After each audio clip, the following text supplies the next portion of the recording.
This video contains news and analysis related to a recent terror attack in Kashmir. The content may include sensitive visuals and discussions that could be distressing to some viewers. Viewer discretion is advised. We strongly condemn all forms of violence and terrorism. The purpose of the content is solely to inform and create awareness based on verified reports. Top quality और consistent performance के लिए सिर्फ silver pump नाम याद रखना। পরীক্ষায় বসতেই হবে চাকরিহারাদের। সুপ্রিম কোর্টের নির্দেশ মেনে 30 মে নতুন করে পরীক্ষার বিজ্ঞপ্তি দেবে রাজ্য। পাশাপাশি রিভিউ পিটিশনে ভালো ফল মিললে সেই অনুযায়ী ব্যবস্থার রাস্তাও খোলা রাখছে রাজ্য। 2016 পর 2025 রাজ্যে আবার এসএসসির পরীক্ষা। 2016 প্যানেল বাতিলের পাশাপাশি সুপ্রিম কোর্টের নির্দেশ ছিল 31 মের মধ্যে নতুন করে পরীক্ষার বিজ্ঞপ্তি প্রকাশ করতে হবে এসএসসিকে। মঙ্গলবার সেই ঘোষণাই করলেন মুখ্যমন্ত্রী।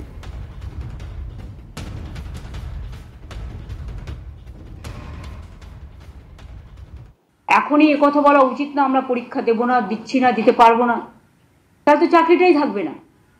এটা তো আমাদের অর্ডার নয়, এটা সরকারের অর্ডার নয়, এটা আমাদের কিছু উদ্দেশ্য প্রণোদিতভাবে কিছু স্বার্থপর মানুষ গভর্নমেন্ট কোর্টে গিয়ে এটা ক্যান্সেল করেনি লিস্ট, তারা লিস্টটা বাতিল করেছেন তাদের নিজেদের স্বার্থে। আজকে তারা আবার বন্ধ হয়ে ঢোকবার চেষ্টা করছে। আমি শিক্ষার্থীদের বলবো, শিক্ষক শিক্ষিকা গ্রুপ সিডি যারা আছেন আমার কাছে সবাই সমান। সুপ্রিম কোর্টের আদেশ অনুযায়ী আপনারা প্লিজ অপশন 2টাকেও কাজে লাগান, অপশন 1টাকেও কাজে লাগান। অপশন 1 যদি হাত থেকে বেরিয়ে যায়, তারপরে যদি অপশন 2 রিভিউ করে আমরা যদি বিচার না পাই, তাহলে কিন্তু আপনাদের আর সুযোগ থাকবে না চাকরিটা ফিরে পাওয়া। আমরা চাই আপনারা চাকরি ফিরে পান। অপশন 1টাও হাতে রাখুন, যথাসময়ে অ্যাপ্লিকেশনটা ফেলে রাখুন। আমরা মানবিকভাবে তুলে ধরব যাতে তাদের লিস্টটা বাতিল করা না হয় এবং তারা যেন চাকরিতে সুযোগ পায়। যেটা করে যাচ্ছে সেটা থেকে যেন বিরত না হয়।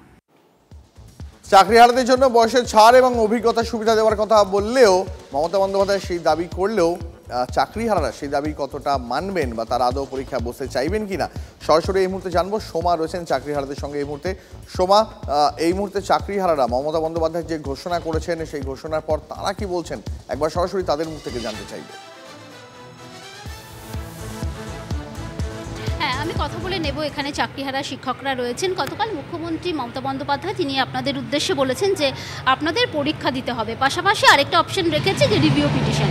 তাহলে আপনারা কি পরীক্ষায় বসবেন? আপনারা তো প্রথম থেকেই বলছিলেন যে পরীক্ষা আপনারা দেবেন না, কারণ এর আগে পরীক্ষা দিয়েই আপনারা এই চাকরিটা পেয়েছেন। আমরা এখনও সেই কথাই বলছি, আমরা পরীক্ষায় বসতে চাইছি না বা বসবো না। তার অন্যতম কারণ হচ্ছে যে আমরা এই চাকরিটার জন্যই আমরা পরীক্ষা দিয়েছি, যোগ্যতা প্রমাণ করেছি এবং সেই যোগ্যতার ভিত্তিতে আমরা চাকরিটা করছি। তাহলে কেন পরীক্ষা দেব, এটা হচ্ছে প্রশ্ন। এবার এখন উনি আইনি ভাষায় বলতে চাইছেন যে আমাদেরকে পরীক্ষা দিতে হতে পারে বা দিতে হবে। সেক্ষেত্রে রিভিউ পিটিশনের ক্ষেত্রে আমরা আইনগতভাবে যেটা গেছি, যেটা ফার্স্ট প্রায়োরিটি হওয়া উচিত, সেটাকে উনি বলতে চাইছেন দ্বিতীয় অপশন। এইখানে আমাদের আপত্তি আছে। আমরা বলতে চাইছি যে রিভিউ পিটিশনের মাধ্যমেই ফিরিয়ে আনতে হবে। যদি রিভিউ পিটিশনের মাধ্যমে ফিরিয়ে না আনতে পারেন, তাহলে আইনে যে লুপহোলস আছে সেখানটাকে ইউজ করে আমাদেরকে সুপার নিউমারি পোস্ট ক্রিয়েট করে হলেও নিয়োগ করতে হবে, সেটা পরীক্ষা ছাড়া। এখানে আরেকটা কথা আমি বলছি, এখানে বলেছে নোটিফিকেশনের ক্ষেত্রে এজ রিল্যাক্সেশনের কথা। তাহলে এই যে 7 বছর 8 বছর আগে আমরা পরীক্ষা দিয়েছিলাম, এসএসসি পরীক্ষা নিয়েছিল, সেই পরীক্ষা ব্যবস্থার মাধ্যমে আমরা এসেছিলাম, তাহলে এই 7 বছরে আমরা অনেকগুলো পরীক্ষা দিতে পারতাম। অনেকে অনেক পরীক্ষার সুযোগ মিস করেছে। তাহলে কি আমাদের সঙ্গে প্রতারণা করা হলো না? সেই প্রতারণার দায়টা কে নেবে? এসএসসি কি তাহলে প্রতারণার দায় নেবে? আমাদের এই যে 7 বছর ধরে আমরা প্রতারণা করলো, একটা পরীক্ষা নিল, তার নিশ্চয়তা দিতে পারছে না এবং সেটা দায়ভার ওনারা মানে ছেড়ে দিতে চাইছে না পরীক্ষা নেওয়ার মাধ্যমে। তাহলে এই জায়গাটায় আমাদের আপত্তি আছে। আমরা বলতে চাইছি স্পষ্ট করেই যে আমরা পরীক্ষা দিয়ে যোগ্যতা প্রমাণ করেই চাকরিটা পেয়েছি, সুতরাং একই চাকরির জন্য আমরা পুনরায় পরীক্ষা বসতে ইচ্ছুক নই। বুঝতে পেরেছি সোমা, বুঝতে পেরেছি। অনেক ধন্যবাদ তোমাকে, অনেক ধন্যবাদ। চাকরিহারাদের বক্তব্য শুনছিলেন আপনারা। আবারও পরীক্ষা নিতে চলেছে রাজ্য। এই নিয়ে কি বলছেন ফিরদৌস শামীম, কি বলছেন মোহাম্মদ সেলিম, কি বলছেন রাজ্যের বিরোধী দলনেতা শুভেন্দু অধিকারী, শোনাবো আপনাদের। উনি বলেছেন এক্সপিরিয়েন্সের জন্য অ্যাডভান্টেজ দেবেন। কাকে দেবেন? এই ধরনের যে ক্লাসিফিকেশন, যে অ্যাডভান্টেজ দেব একটা গ্রুপকে আর একটা গ্রুপকে অ্যাডভান্টেজ দেব না, যারা দুর্নীতির ফলে যারা এতদিন ধরে ক্ষতিগ্রস্ত হলো তাদেরকে অ্যাডভান্টেজ দেব না, এই ক্লাসিফিকেশন ইন্টেলিজেবল না। মুখ্যমন্ত্রী মিথ্যাচার করেছেন, মিথ্যা প্রতিশ্রুতি দিয়েছেন। তিনি কেন স্কুল সার্ভিস কমিশনকে ওই লিস্ট নষ্ট করতে বললেন, ওএমআর সিট নষ্ট করতে বললেন? কেন তার নিজের পোষা কোম্পানিকে দিয়ে এই নিয়োগের প্রক্রিয়া চালালেন আউটসোর্স করে? কেন সমস্ত তথ্য বিকৃতি ঘটালেন? কেন তৃণমূলের নেতাদেরকে ওপর থেকে নিচ পর্যন্ত বললেন যে টাকা তোলো আর 25% কালীঘাটে জমা দাও, 75% তোমাদের কাছে রাখো? এখন দাঁড়িয়ে তিনি কেন লিস্ট বার করে দিচ্ছেন না যে কারা ঘুষ নিয়েছিল, কারা ঘুষ দিয়েছিল, কাদের ঘুষের বিনিময়ে র্যাঙ্ক জাম্প করা হয়েছিল? সেটা বার করে দিলে তো বাকিরা বেঁচে যায়। মুখ্যমন্ত্রী যে প্রেস কনফারেন্স করেছেন, এই প্রেস কনফারেন্সে নির্যাস হচ্ছে অসত্যমা হত ইতি গজ। এটা তো এসএসসির কাজ। সুপ্রিম কোর্ট তো অর্ডার দিয়েছে স্কুল সার্ভিস কমিশনে। স্কুল সার্ভিস কমিশন একটা অটোনমাস বডি, খাতায় কলমে হলেও autonomous.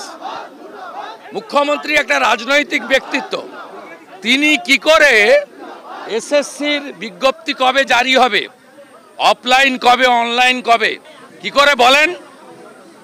It's a serious violation of court order, it's a fit case for court of contempt. আমি তো আর কেউ না করুক, আমি তো মুভ করব।